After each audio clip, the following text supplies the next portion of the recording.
तुम्हें कोई अंदाजा नहीं है कि तुम्हारे साथ क्या होने वाला है। न्यूयॉर्क के कोने कोने में हमारे आदमी उसे ढूंढ रहे हैं।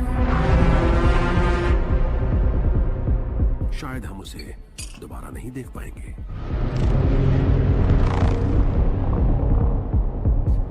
तुम्हें पता है, तुमने शैतान की पीठ में छुरा फूंका है और उसे उस दुनिया में ले आए हो जिसे उसने हाल ही में छोड़ा था।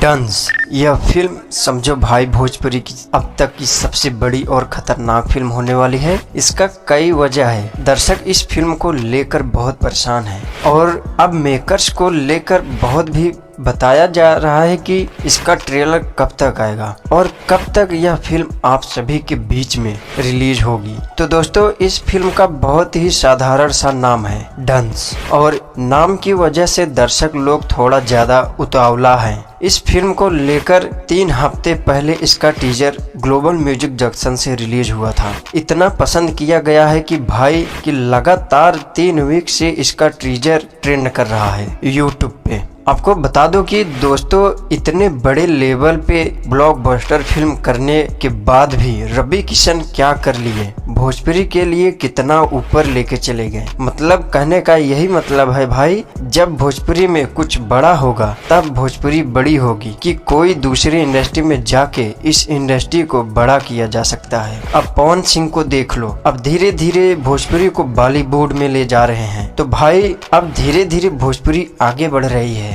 और उम्मीद है दोस्तों बहुत ही जल्द ट्रेलर को लेके अपडेट आएगा। जितना लेट होगा उतना ही उम्मीद है कि उतना ही बेहतर देखने को मिलेगा इसका स्टोरी। बाकी आपको क्या लगता है, खेसारी लाल यादव का यह मेहनत सफल रहेगा? कमेंट करके जरूर बताइएगा। भोजपुरी एल्बम इंडस्ट्री ऑलरेडी बहुत बड़ी उम्मीद है कि कोई ना कोई एक ऐसी फिल्म आने वाली है या आने वाले समय में आएगी या फिर नहीं। हो सकता है कि यही फिल्म भोजपुरी को बड़े लेवल पर रिप्रेजेंट करे और भोजपुरी फिल्म इंडस्ट्री बड़ी हो जाए। बाकी आपको इस फिल्म को लेकर क्या कहना है, कमेंट करके जरूर बताएं। मिलते हैं दूसरे वीडियो में। जय श्री राम दोस्तों।